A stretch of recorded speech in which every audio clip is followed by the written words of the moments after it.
दोस्तों, आज की कहानी का नाम है नसीब। वीडियो लास्ट तक देखें, चैनल को सब्सक्राइब और लाइक कर ले। आइए शुरू करते हैं। एक गांव में बहुत ज्ञानी पंडित रहा करता था। पंडित आजू बाजू के सारे ही गांव में बहुत प्रख्यात था और इसी वजह से धनवान भी थे। पंडित का परिवार ज्यादा बड़ा नहीं था। पंडित अपनी पत्नी के साथ अपने बहुत बड़े घर में अकेला रहता था, क्योंकि पंडित को कोई बेटा नहीं था, सिर्फ एक बेटी थी, जिसका विवाह पास के गांव में राकेश नामक लड़के से हो चुका था।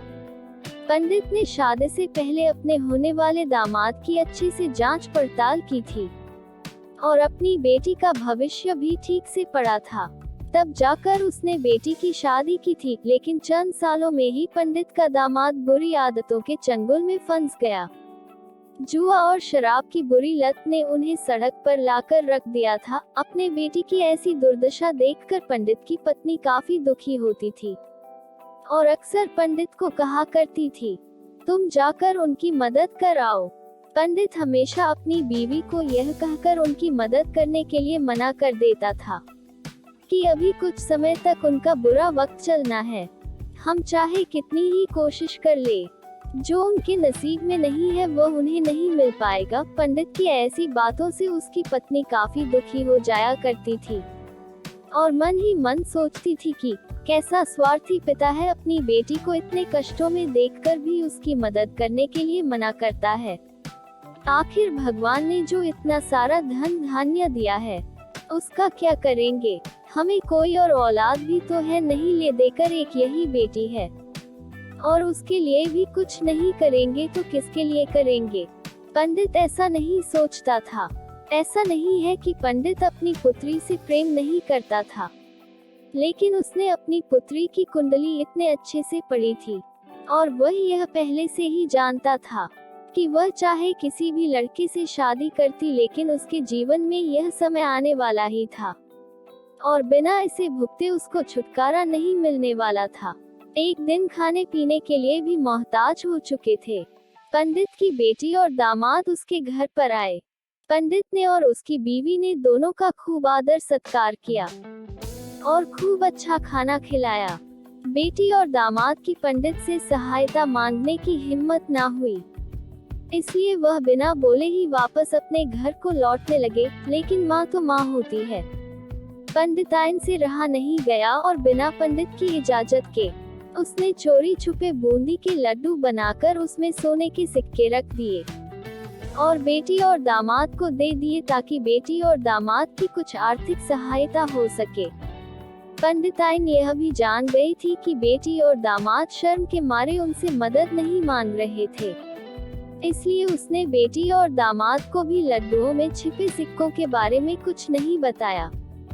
जाहिर सी बात है कि जब वो लोग घर पर जाकर लड्डू खाएंगे तो उन्हें उसमें सोने के सिक्के मिल जाएंगे। इस तरह बिना उनके मांगे ही उन तक मदद पहुंच जाएगी। सोचकर पंडिताइन मन ही मन अपने बेटी की मदद करने के लिए खुश होने लगी। पंडित के दामाद और बेटी उन दोनों का आशीर्वाद लेकर अपने घर की तरफ रवाना हो गए। उन दिनों गाड़ियां तो होती नहीं थी, घोड़ा गाड़ी या बैल गाड़ियां चलती थी। पैसे ना होते तो और चीजों की लेन देन से भी व्यवहार होता था। बेटी और दामाद का गांव पंडित के घर से कोसों दूर था, फिर भी पैसों की कमी के चलते वह चलकर अपने गांव की तरफ निकल पड़े। थोड़ी दूर ही चले थे कि पंडित की बेटी के पैर में मोच आ गई और अब उसको चलना भी मुश्किल हो गया। पंडित के दामाद ने जब देखा कि उसकी बीवी अब बिल्कुल चलने में सक्षम नहीं है, तो उसने एक टांगा अपने घर तक किराए पर ले लिया। दोनों पति पत्नी टांगे में बैठकर घर तक पहुंच गए, लेकिन टांगे वाले को देने के लिए उनके पास पैसे थे नहीं, इसलिए पंडिताइन ने जो बूंदी के लड्डू उन्हें दिए थे वही किराया के तौर पर उस टांगे वाले को दे दिए। टांगे वाला बूंदी के लड्डू को लेकर वहां से चला गया। टांगे वाला अपने घर की तरफ जा रहा था, तब उसे एक हलवाई की दुकान दिखी। उसने सोचा कि थोड़े से बूंदी के लड्डुओं से मेरे घर के लोगों का पेट थोड़ी भरने वाला है, इससे अच्छा मैं इन बूंदी के लड्डुओं को बेचकर उनसे कुछ चावल खरीद लेता हूँ। टांगे वाले ने बूंदी के लड्डू हलवाई को बेच दिए। जिस गांव में वह हलवाई रहता था, उसी गांव में एक आदमी ने अपने घर पर पूजा रखी थी और उसी पंडित को उस पूजा के लिए बुलवाया था। पूजा में लगने वाले प्रसाद के लिए उस आदमी ने उसी हलवाई से बूंदी के लड्डू लिए जहां पर उस टांगे वाले ने बेचे थे। हलवाई ने भी उस आदमी को टांगे वाले से खरीदे हुए लड्डू ही पहले दिए ताकि वह खराब ना हो जाए, क्योंकि वह नहीं जानता था यह लड्डू कब बने हैं। पूजा खत्म होने पर दक्षिणा और बूंदी के लड्डू लेकर जब पंडित अपने घर आया और खाना खाने बैठा तो प्रसाद में लाए बूंदी के लड्डू खाते वक्त लड्डू से सोने का सिक्का निकला। इस घटना को देखकर पंडिताइन की आंखों से आंसू बहने लगे। पंडित ने जब पंडिताइन से उसके रोने का कारण पूछा तो पंडिताइन ने पंडित को सब कुछ बताया और पंडित से उनकी बातों पर भरोसा न करने के लिए माफी मांगी।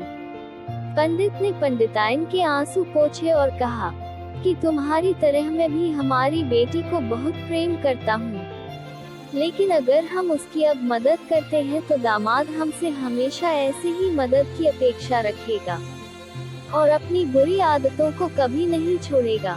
पंडिताइन भी अब पंडित की बातों से सहमत हो गई। 2-3 महीने बीत गए।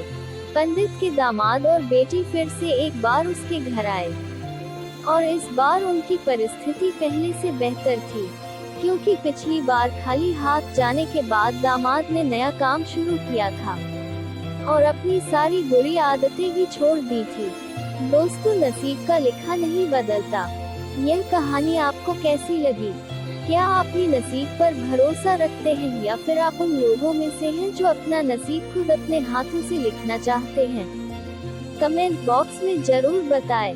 वीडियो पसंद आई हो तो चैनल को सब्सक्राइब लाइक कर दे, घंटी का बटन दबा दे ताकि आने वाली सभी वीडियो आपको सबसे पहले मिले। धन्यवाद।